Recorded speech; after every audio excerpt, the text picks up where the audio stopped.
Hey, it's John McBride, RMUS. Sorry about the technical difficulty. We're all joking and having a good time here, but I'm sure all of our viewers are like, So, what a way to start off RMUS Tech Week. We have some technical difficulties while trying to do so. So, well, let me turn this down. Let me turn myself down, turn my test down. At any rate, typical stuff in typical fashion, that in the technical side of things we always have to have some issues. But anyway, let's get this thing kicked off. Let's make sure that everybody understands what we're doing this week. Since we've already kind of done the broadcast earlier, but weren't streaming anywhere, we'll just restart it all over today. And so hopefully you hang out with us for the next hour, myself and Kevin.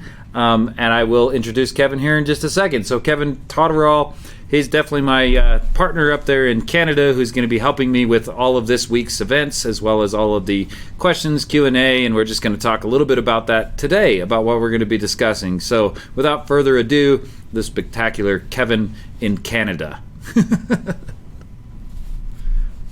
Hello, everybody. Welcome to round two for us. I'm going to tell you, for those of you, which is everybody apparently, who missed the live stream, John and I have never been more riveting, which says a lot. So welcome to all my my northern brothers and sisters up here in the Great White North, and welcome to all our southern neighbors down south. And this is a great time to be doing this. This is our first ever Tech Week, and what a great time. I know the world's crazy right now, but in terms of the UAV space, incredible growth. Lots of opportunities, lots of busy stuff, all kinds of new products, and it's just great. It's a great time to be in the space. And so this kind of came about because we missed getting out there and showing you stuff. So we thought we'll start off with it virtually. So so John, like maybe we should get right into it, and let's talk about what everybody's going to see this week. Absolutely. So probably like I said, our biggest thing here is trying to put everybody together, if you will, right, Kevin? So it's been very challenging over the last year to try and get people together. Webinars have been going around like crazy, but just trying to, all the events that people have been doing virtually, all of the shows that everybody's trying to do virtually, at least hopefully we can get back on board. But like you said, trying to get these neat technologies out there, explain them a little bit more in detail, have them explain them to us, and then as well get that to the people has been super, awesome for us to try to host and put together. So who I was going to talk about first, and this is if you're here hanging out with us right now, obviously you found the rmus.com/events page. So one more time, rmus.com/events. The way we curated this is just to do each individual event as an individual webinar. So you can sign up for what you want and do what you want. But this is where we'll have other events that are coming along. So other webinars that Kevin and I might do, or training events that will be coming up that show up within our platform. So make sure you're keeping an eye on that page to see what is coming. We'll then direct you there as well if you give us a call. So rmus.com/events is where all of our virtual events are going on. And again, this also includes any of our training events that you might want to sign up for. So as far as this week's events, let's just start with the very first one, DJI. This is on May 4th at 10 a.m. That is tomorrow.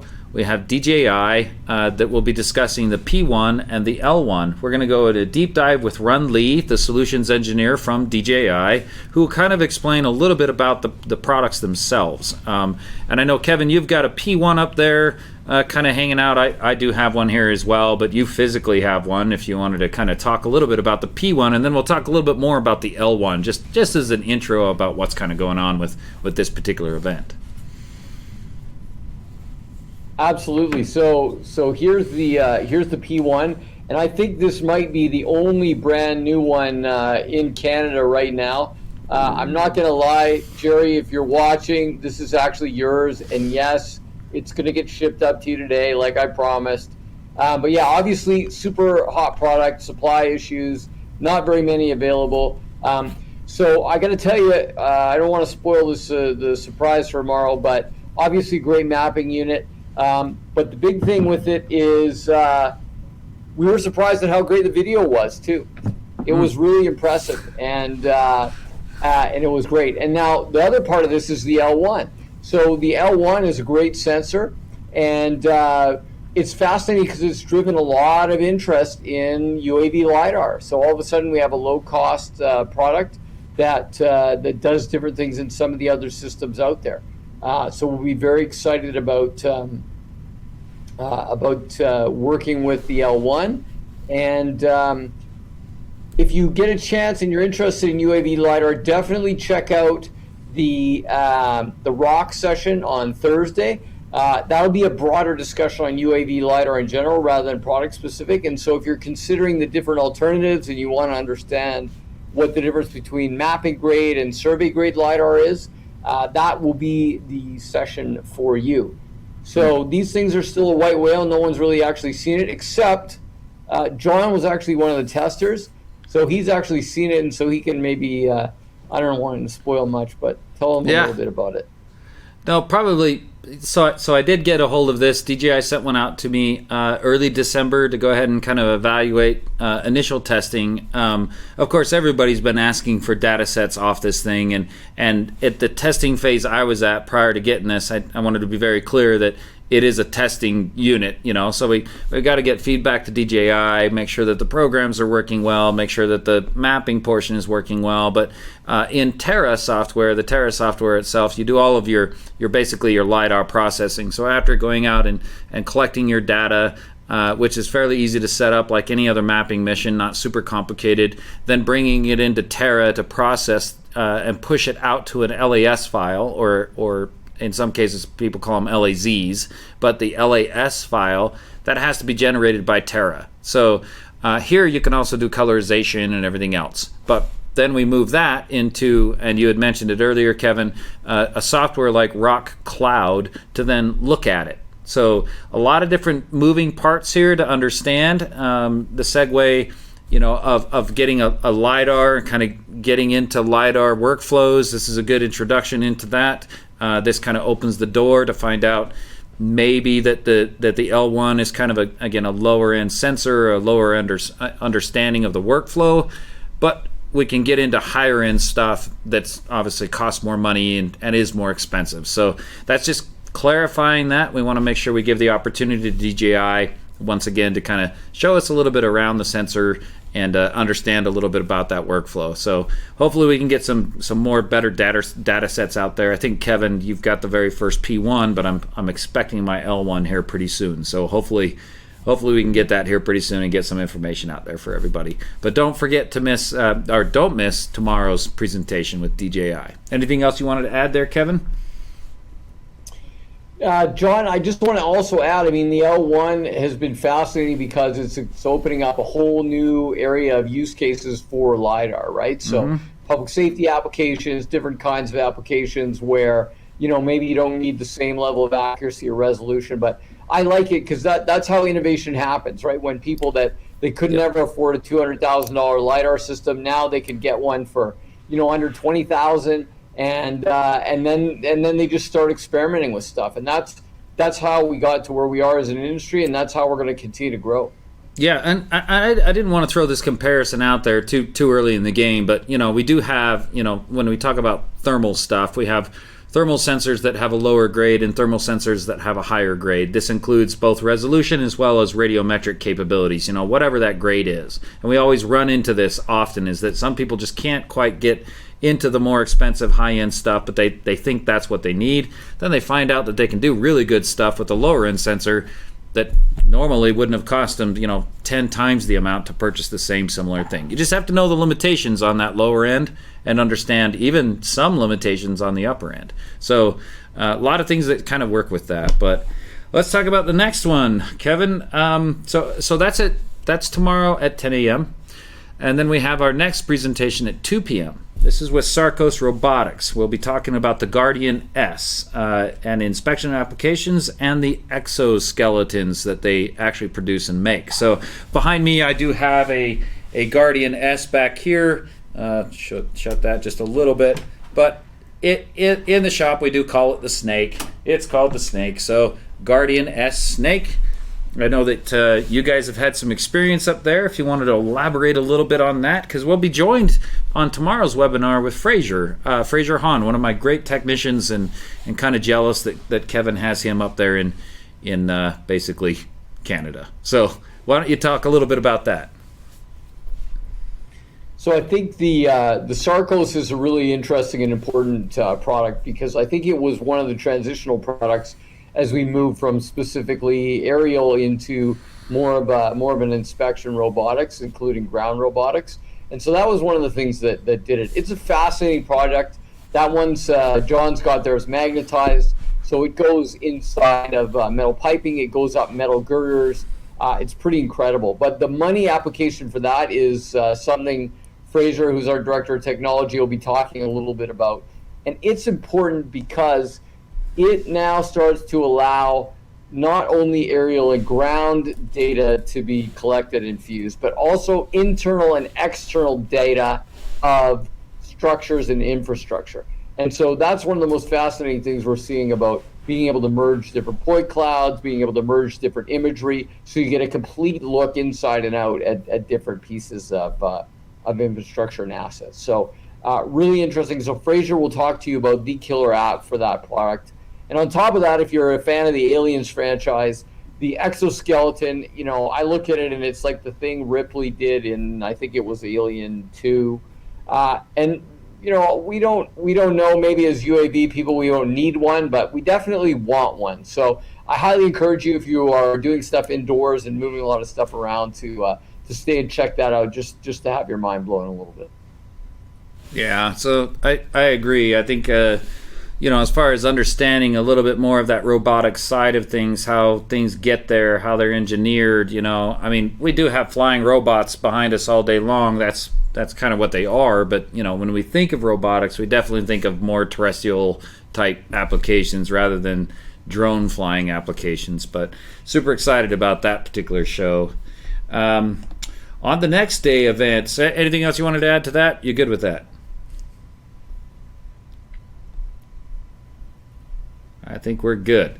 Okay, so let's see. On the next day events on May 5th at 10 a.m., we have Autel. So Autel being coming in, bringing in the Evo 2. We'll be discussing a little bit about the RTK and the Dragonfish. So a lot of talking about the Dragonfish. The Evo and the Evo 2 have been out for quite some time. We've also had some really good familiarization with Autel back in the day when we used to sell the X-Star platform. I remember getting one of those in the United States, one of the very first ones, and testing that one.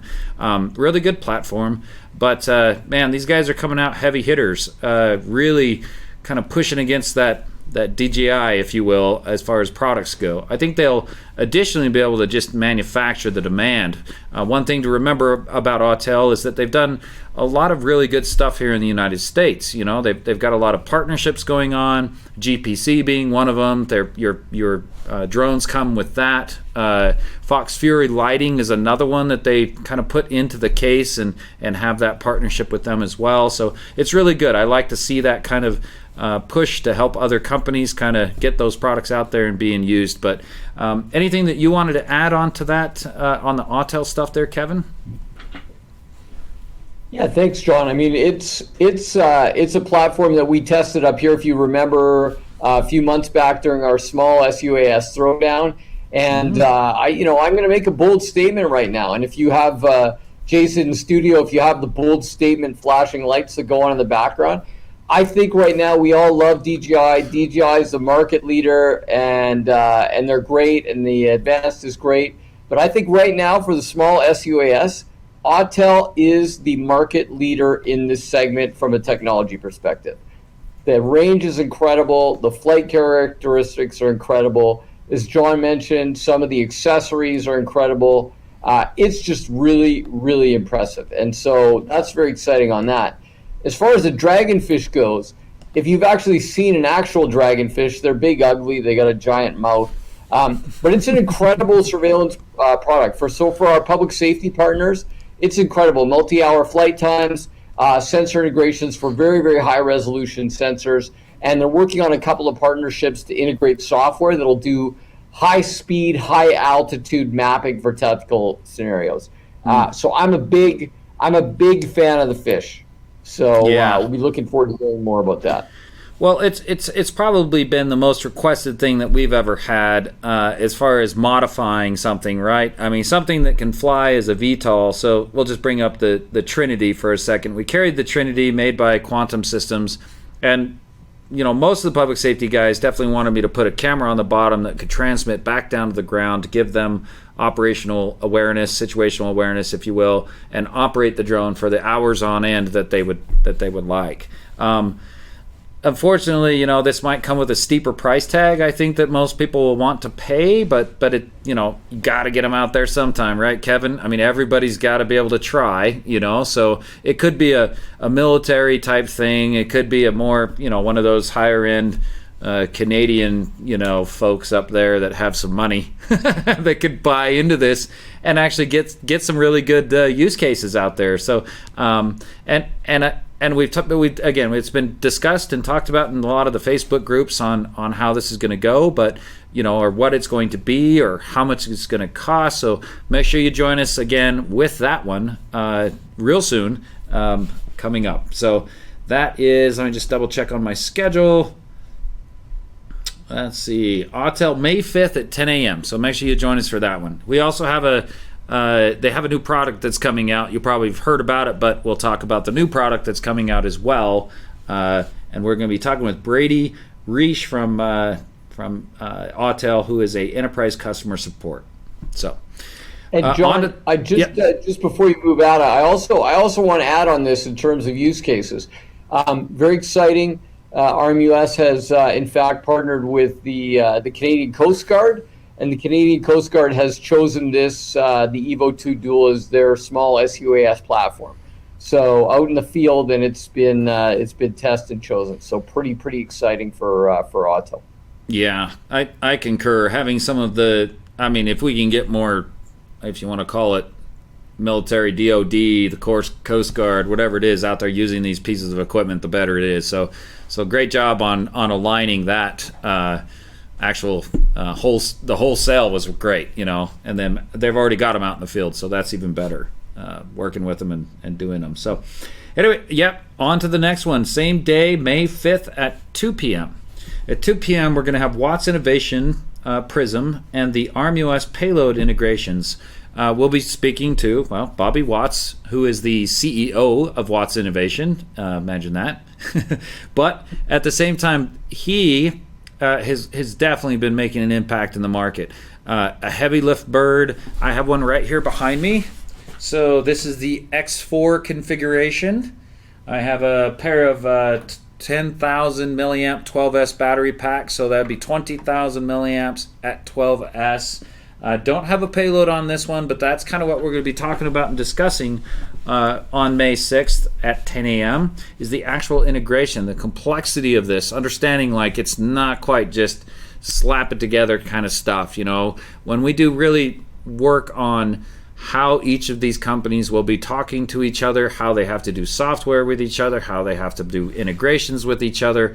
Of course, there's a lot of stuff that's happening in the back end to make sure that this is going to turn out well. So you can see our video here that is playing a little bit more on the Watts bird. And, we've already done a lot of, we've thrown some payloads on there, definitely done some weight testing. Right here, it's carrying the RMUS inspection payload. We also had an OGI on the bottom of this as well. Optical gas imaging camera. So we've definitely had our time on the Bobby Watts bird so far, the Prism, but we definitely want to get a little bit more into that integration. So don't forget to hang out with us and talk to Bobby. Open up to Q&A if there's anything that you guys wanted to know about that. Kevin, did you have anything to add on that particular show that we're going to be doing with Bobby? Yes, John. I'm.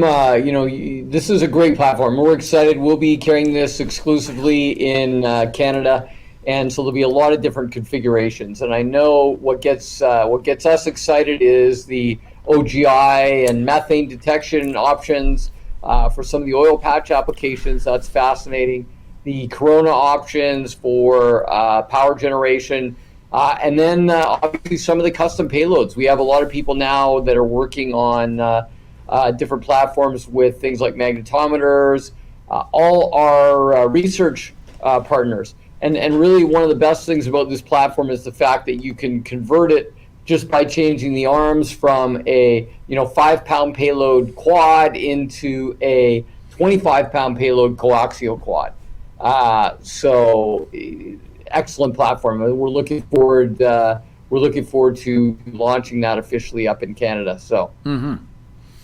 Well, like I said, it's kind of moving into the relationship that we're going to need, or people are going to want a substitute for the M600. I mean, that has been a highly requested one for me, to figure out what they could use besides an M600. And we're hoping that combinations of these payloads and as well as the stability of the Watts Prism is going to be the answer for a lot of that. So stay tuned for that one, and super excited, like I said, all the time about showing new stuff, and I think we're both very technical, Bobby and I, so we'll probably go a little bit more into the techie stuff rather than just surface level stuff, so understanding the complexities of that. So all right, on to the next one.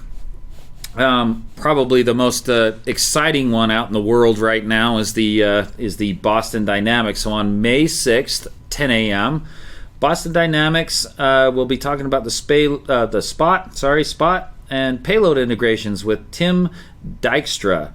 He's the director of channels, so basically he does channel sales. But I'm going to probably let, again, Canada take this one a little bit more as well, since they've definitely stole mine out of Utah and has been messing around with it in Canada. So all of these awesome videos that you see doing underground stuff, the hover map payload on the back of it, collecting and spot walking around in these spaces is definitely Kevin's team getting stuff together and getting these things for those guys. So Kevin, do you want to tell us a little bit about that? And like I said, I'll probably let you guys pretty much handle the majority of this particular broadcast. Yeah, so it's quite interesting what we've been able to do. We're fortunate. I think Canada has the highest per capita number of spots in deployment already. Mm-hmm. And our technical team has done some incredible things already about integrating different communication systems, different sensors. Our technical partners, UAS Inc., have done some incredible mining applications. You mentioned the hover map, John. But also some gas detection. It's just an incredible platform. And the big thing is it's cool. I mean, people like it. I mean, some of you may have seen our crazy viral video that happened by accident up in the middle of the night in Sudbury and got 25 million views. So we had some explaining to do to the BD marketing folks on that one. But it is a legitimately exciting platform because of where it can go. I mean, you've all seen it go upstairs and all that, but we're going to go into a little bit more detail. Talk about really how do you physically implement these things? Like, what do you do with it? And there's a process and the way we go through. And then also talk some specific applications, and we'll show you where things are going. And one of the reasons I really like this with Tim is we've been fortunate because, we were actually the first channel partner for Boston Dynamics. We're still one of the very few that actually focuses on actually deploying this as a robot, not as part of a solution. So we've really been on the forefront with our customers, and really that's driven by them, not us. We just are kind of working with them, and we're thankful for them. But we've had a chance to actually put them on the ground, let them run around, put different things on it, and go. And so we're going to share a bunch of that with you, so you'll have a real good idea of what can be possible with that platform. Yeah, I think this is, again, this is a little bit more than just, as you had mentioned, spot walking around in a neighborhood and freaking everybody out. So it was, which was, again, a pandemic by itself. Apparently, it went super viral.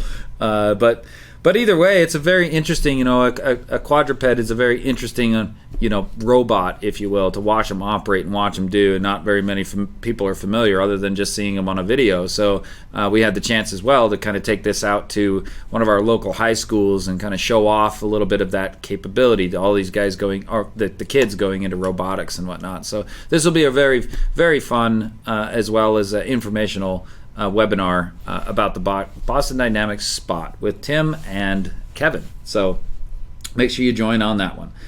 Kevin talked about it on May 6th, 2 p.m. is Rock Robotics. So Rock Robotics, kind of a not new company coming into the industry, but they have the R2A, which is a new sensor that they've been putting out.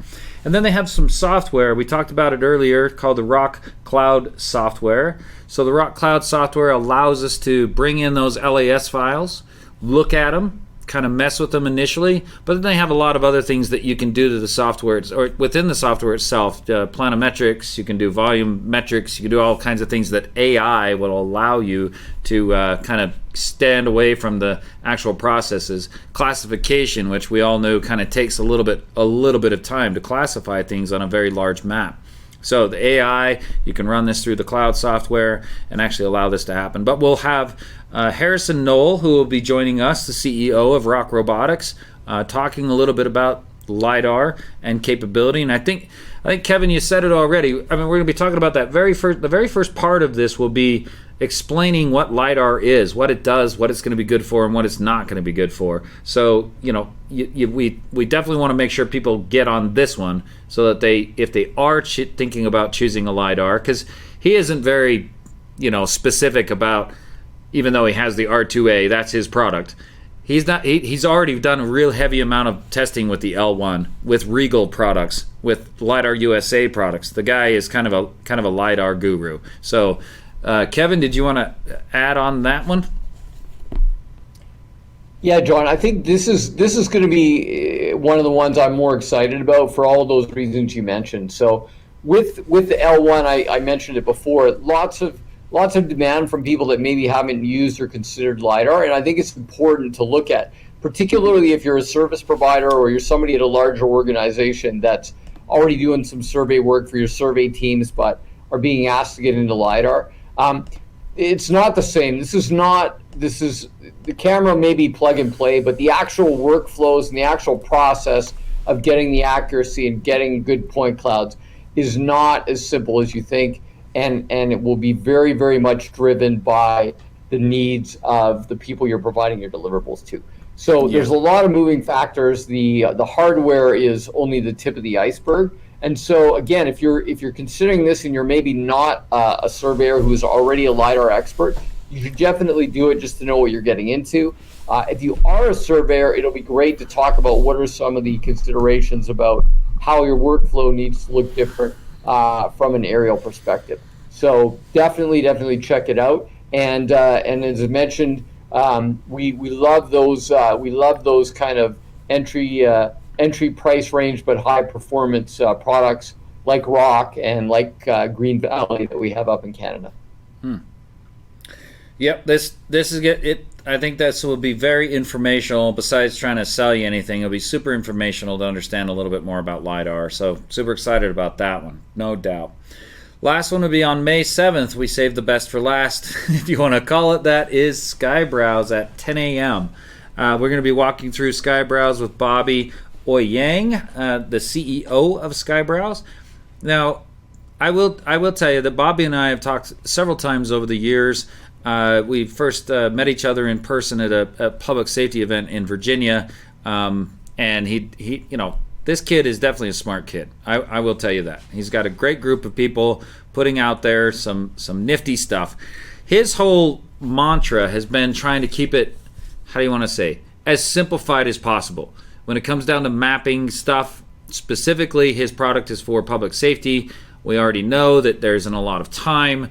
We don't need to be pushing a lot of buttons. We don't need to be waiting forever for processing. We want to get a map of the space out there quickly, get it done, and show off, basically show that that product out there now. So he understands this. A lot of the the I don't want to call it feedback that has come back from public safety. He had a really good guy telling him, if you make it too complicated, they're either not going to like it or it's just going to be, way too much. They just can't. So I like the fact that he's so in tune with this. But you and I are going to be talking to Bobby, Kevin. A little experience using the Skybrowse software. Have you got a lot with it? I know we're going to be talking a little bit about it with Autel as well, because I know he's trying to work it into the Autel workflow as well. So what did you have to kind of speak of about that? So the dirty little Autel, secret. sorry. Autel. Sorry, I was thinking for some reason the other A word. The dirty little secret, John, in RMUS is actually how crappy a pilot I am. So when I talk about Skybrowse, I love Skybrowse. We all know Pix4D Mapper. Pix4D Mapper is the gold standard for any kind of photogrammetry and mapping. Pix4D React it's great products. But I will say, if you are specifically a public safety person that needs a fast, easy map for either a vehicle scenario or a scenario where it's a tactical in a building, this is the best product. It's incredible. I use it no problem. It's one button flights. It's incredibly fast. It's incredibly accurate. John is right about Bobby. He's a fantastic guy. He spends time in the field with public safety, with police. It's great. I love this product, and we'll be announcing a special partnership with Autel and Skybrowse on Friday that I think will be perfect for specific mapping needs for public safety. So check that out if you are in public safety and you want to do some mapping. Yeah, I think again, Bobby's kind of a special guy when it comes down to, a kid that just, he's a workhorse. He definitely, any time of the day that I can message him, which is not saying that everybody should message him any time of the day, but he is definitely responsive, helps to try to get back, understands his product, make sure he knows, so he'll be telling us all about that on Friday at 10 a.m. So make sure you join that one. If you're in public safety, you definitely need to take a look at this. So with that being said, anything else on this week's events before we kind of talk about our next piece there, Kevin? Is there anything that you wanted to discuss about this week's events? No, I think please do check out the ones that are interested. Share freely. They will be available on demand as well if you can't make the live version. But there'll be lots of great content. And again, I want to reiterate, these are not sales pitches. This is informational to help you make decisions. So we happen to be hosting them by certain manufacturers, but they're there to talk more broadly in terms of what can happen. So perfect. So please do, and then let's take it away, John. And I think that this next part is really important in terms of our evolution as an organization at RMUS. So maybe let's get into that before we wrap things up. Okay. Well, selfishly, we'll talk about training and how important training is. I don't know. Years ago, the CEO of RMUS and I, JT, we tried to create a number of ways to get the training out there. We find it very important. This goes back into my Marine Corps days. It goes back into restaurant training days. It goes back into all of that. If you can't really be proficient at something and really understand the equipment, then when it's go time and you're not trained, not ready to go, haven't created a level of training or standards in which you can hit, that becomes a major problem, when it comes to go time. So here we've definitely had, some challenges in trying to get this out to the masses, besides just like, hey, buy training, we'll come out there and show you some stuff. But, I would almost call this kind of a good thing that COVID come along, because we had found out that it's really difficult to try to get somebody to learn about their equipment for 4 or 5 straight days. That is very complicated. But way we've kind of curated this, or kind of helped, get people to get training, but to minimize the in-person time, or even try to get into a virtual portion of this, is the online training center. So the RMUS Online Training Center holds a whole lot of stuff, and I've got Jace Nelson, who is our media guy. He's the one that makes all this stuff look pretty and do everything else. I'll scoot over here so he can squeeze in here for a minute. I'm the guy who was sweating when suddenly we figured out that no one was seeing our live stream. So that was me. Yeah, that's him. If it's his fault. He does look a little bit shiny, doesn't he? Yeah. We're good. Sorry. So, anyway, it's a very serious thing when it comes down to training. So we've done this online training center. We want everybody to be a part of it, understand it, and kind of do it. So basically, Jace is going to be showing us kind of a quick walkthrough of the online training center, what it really means to have it. We can get that out of your way. There we go. That's a little nicer. So give us just really briefly, like again, I gave them the solutions or the problems, but we've come up with a solution. Sure. I mean, the 5-second pitch to it is, again, as people have described with COVID, they actually figured out how much can be achieved just completely virtually. Mm-hmm. So this is the product of our efforts over the course of the last, what was it, been 6 to 8 months now? Probably about the better part of 6 months, where we want to figure out how to get our knowledge, our expertise out there into your brains. Yeah. And being able to do it in a way that is convenient, that is structured, that makes sense, that isn't confusing, but also brings, again, all of our knowledge to you in a way that, again, is extremely cost effective. I think it's been super challenging. Like I said, it's been very challenging to try to get people to take the training side seriously, like seriously. So, we've tried this with other manufacturers that are like some level of DJI, certification, manufacturer certification, but unless we get on board with these other companies, these manufacturers that make it mandatory for some reason, it's always optional. So even if it is optional, it seems like it's always the first thing on the chopping block for everybody. Oh yeah, that it's we want to buy this, we want to buy that, and oh gosh, well, I have this much budget, so it just seems like it's the first thing to go. Got to keep batteries, but I got to take off the training. Exactly. So and that's been the hurdle for a lot of people. So again, that's what we tried to do in this new online training center, is again making it extremely cost effective, very simple, almost a no-brainer to we got to have one of those. Excellent. I mean, you're buying a $30,000 or plus aircraft. You got to know how to fly software, applications, processing, all of this stuff is super important. So, let's go ahead and take a look at it. Yep, let's take a look at the screen here. So what you're seeing is kind of basically what you'd call our landing page for the online training center. And just to start off with, straight up, is we're going to go into the marketplace over here.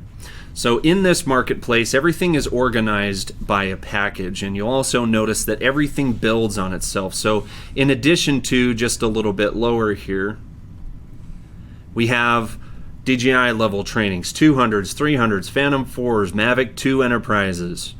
We've got Autel trainings that we have to offer. We've got stuff for Parrot, and we're going to have stuff coming along for a whole bunch of different pieces of hardware. That's the thing that also we want to stress here, is that just because what you want in there isn't there today, we're constantly evolving. We're constantly creating new trainings. How many trainings do you think total? Just a general number. Like how many videos do you think you and I have uploaded into there? At this point, we're genuinely hundreds of pieces, maybe even thousands of pieces of information that are available for download or as part of a course for the online training center. Okay, so when you create the account, this is the marketplace. This is where you'd find where you could just do a quick purchase. Yes. Of that product. Yeah, okay. This is exactly where you can go. You can go here, you can land here, and never actually even have to talk to us as a salesperson or to RMUS as an entity if you don't want. So if you're looking at one of these courses and you're seeing, hey, I like the idea of this UAS program manager training, which is what it sounds like. I'm running our UAS program. What am I supposed to do? How do I apply for a COA? Maybe I'm looking for a grant. How can I find that? That's what this program manager training is based on. These UAS foundation courses, intro to flight controls, intro to camera settings. How do I control my camera and get good exposure? Introduce me to the concepts of aerial mapping. There's so much in each of these courses, and then going into hardware level courses, all of our courses are bundled with all of those trainings that I just mentioned. So you buy an M300, you're also getting the camera settings, the mapping, all of those concepts that come together. Excellent. So we'll just take this Mavic 2, for example, Mavic 2 Enterprise. We have kind of several different tiers, our ready to deploy videos, which are free. That's a very quick overview of basically our hardware packages. Our on-demand training is, again, what it sounds like, everything that we just talked about, all of our packages put together in an on-demand fashion, which means I purchased it, I can watch it on my own schedule, on my own time. I'm watching pre-recorded content with quizzes that go along, and then you finish it up with the certification. And then moving on, so we have that for the Dual, the Zoom. We're going to have the Enterprise Advanced here within the next week for an on-demand training. I know everybody's been chomping at the bit for that, so that's on its way. And then also what you have, and again, if you go to that rmus.com/events page, you're going to see that virtual training portion, which is everything that on-demand comes with, along with a live session. It's basically a one-day training course with a live instructor, with a live RMUS instructor, live streaming, giving you a training, a virtual training. So it's interactive. You're asking questions and engaging with your trainer. So you can view that here again at the rmus.com/events. The other thing I want to show you guys is basically our activity dashboard. So let me talk about that for a second. So people will go ahead. What they do is they take training, but you're going to talk about the dashboard, meaning that what I found very interesting here is people's completion rates. Where are they at? How far have they gone? As an individual, you can see if you're done with your training or not. So yes. So we're going to take a look at the dashboard here. So let's jump back into that and take a look at the dashboard. Perfect. This dashboard basically is exactly what it sounds like. What do I have available to me? Have I watched it yet? So I have none that are assigned to me that are past due, but if I want to continue viewing, I can pick up exactly where I left off. If I want to pick up, again, exactly where I left off within our M300 on-demand training, this is where I left off, and I can start to resume that session. Perfect. So pretty straightforward, pretty simple. And then going back into our dashboard. So that's as a standard Individual. user. Yep. Yeah, as an individual that is tracking user. his own stuff. But then you wanted to talk a little bit about the management portion. So obviously, when we always have basically the issue of administering some level of training, making sure your guys are taking them, this program as well allows you to do that. Yes. So let's take a look at that. Exactly. So again, it really kind of is what it sounds like, a manager dashboard. This is how many members I would have on my team.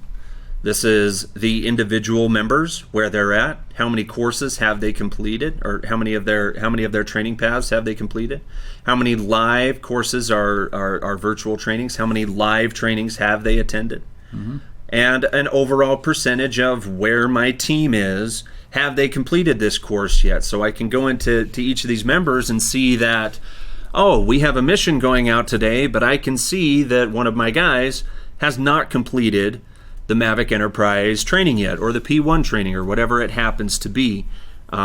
He hasn't completed that training, therefore I can't send him out on this mission yet.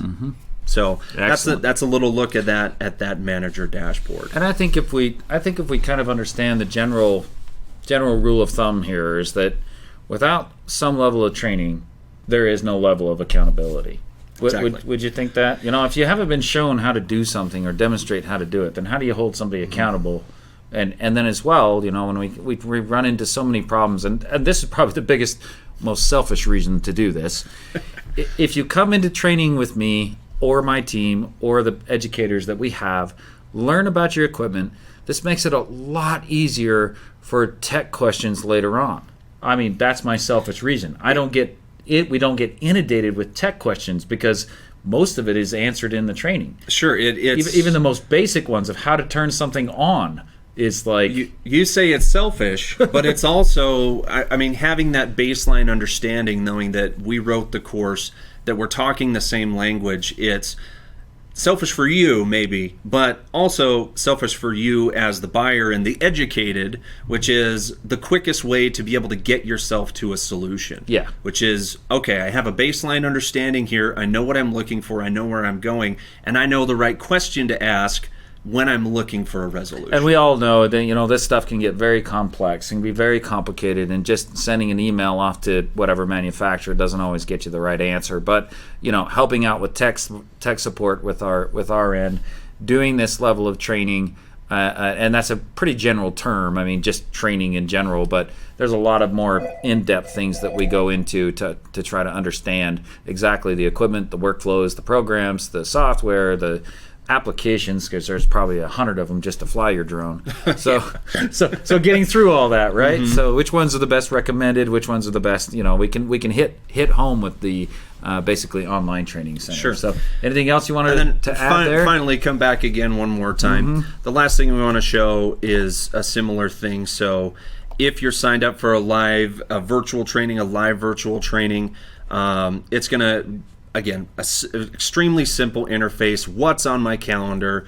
When do I have an event that I need to attend? Okay, and then I can start it right here. Excellent. If I have multiple events, maybe I've signed up for several different virtual trainings or anything like that. We have it right here in our calendar view. Again, we've worked very hard to make this as simple, as easy as possible. To make it, again, it's accessible, it's simple, you know exactly where to go, it's all laid out in front of you. So what do I do today? You can pop in here and know exactly where you need to go. Perfect. Jace, thank you. Yep. Hey, once again, if audio-visual problems, if I don't look good on camera, it's Jace's fault. That's usually this guy. Yeah. And any delays in any of our webinars this week, we're going to blame it on Jace. Thanks for that. Kevin, did you have anything to add in the online training center? I know, we've been using it often when it comes down to internal training as well. I mean, that's kind of one of the nice things, is that we've been able to use it for our internal training of doing certain jobs or stuff like that. Did you have anything else to add to the basically to the online training center? Yeah, I mean, I love it. It's a great and important step, and I think I just want to clarify for those of them that are still watching, is this is a piece of training. This is UAVs. We believe at RMUS they should be treated like aviation, with the same kind of care and diligence for manned aircraft, and so part of that is.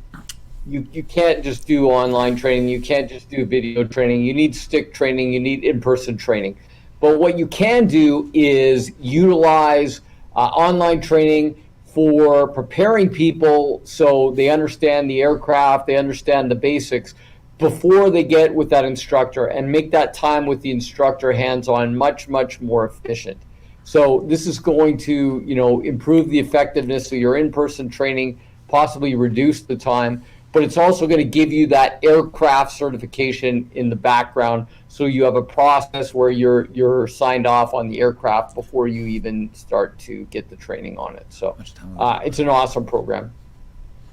Okay, well, Kevin, there's some other things we wanted to discuss about before we close the wrap-up of the kickoff. So before we close the wrap-up of the kickoff, we have a couple more things to talk about.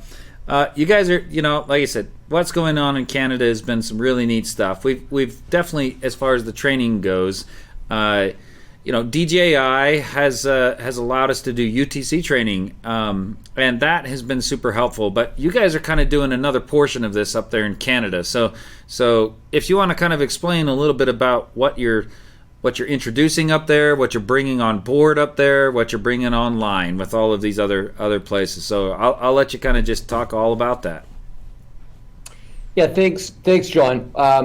One of the new programs that we're coming in, it goes back to what I touched upon before, is that training is critical, and it's important that the whole business of UAV training is professionalized and kind of standardized, and eventually gets to the level where there's third-party accredited certificates for competency, whether that's by the university or consistent education system, or by the manufacturers themselves. So we are obviously working with our manufacturers to to work on the manufacturer certifications.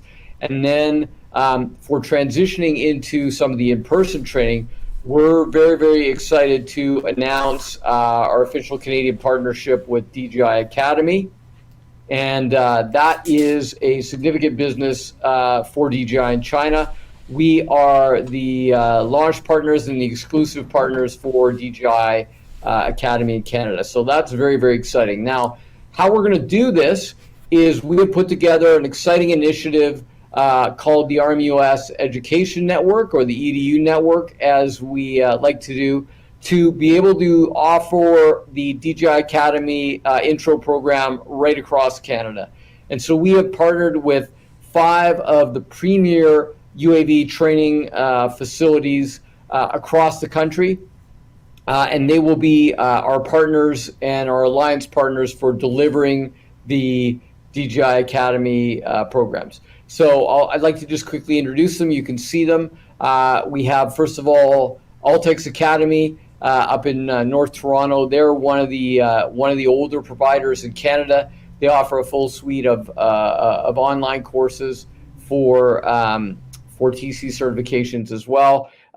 Strong film, public safety, and inspection and mapping background. So we're excited to have them as our Toronto East partner. Toronto West, not far from me here in Burlington, is Element 3 Robotics. So Element 3 Robotics is probably the premier provider of UAV and robotics training for public safety, particularly police.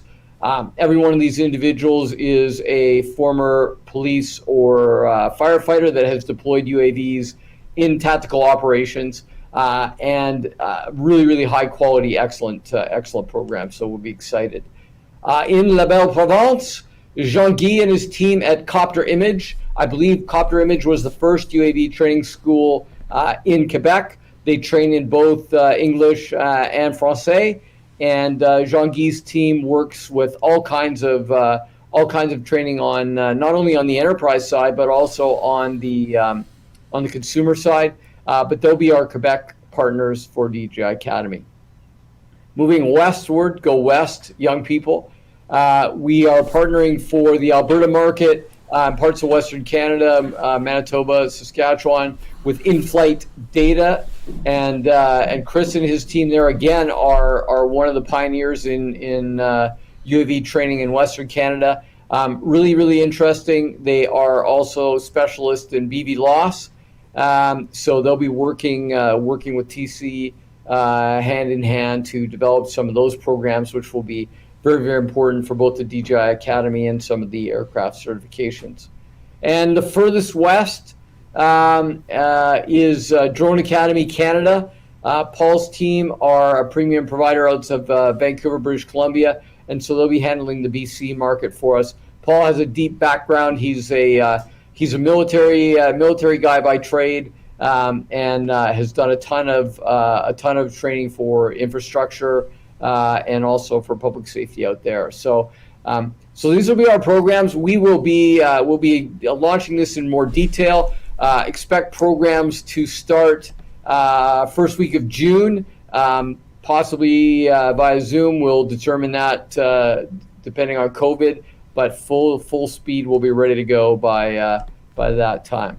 So very excited about that partnership. So John, I'll take it to you. I think we have one more little topic before we wrap up that we should at least address here in the closing minutes.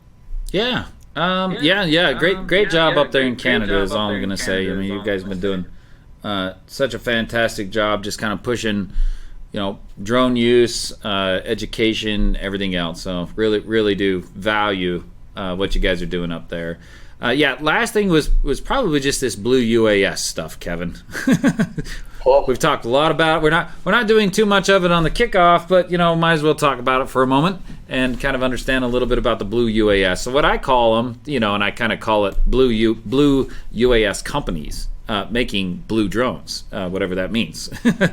To me, that means that the companies themselves have been authorized to produce a product by the government. And with that being said, they have a number of products out there each one of them making a product out there, but we're hoping to see a number of products that will still qualify within this blue UAS company that is putting out drones that are authorized and okay to fly out there. Now, let's talk a little bit about each one of them. You know, I've got the teal drone. So we've got the Golden Eagle here, pretty clean little unit.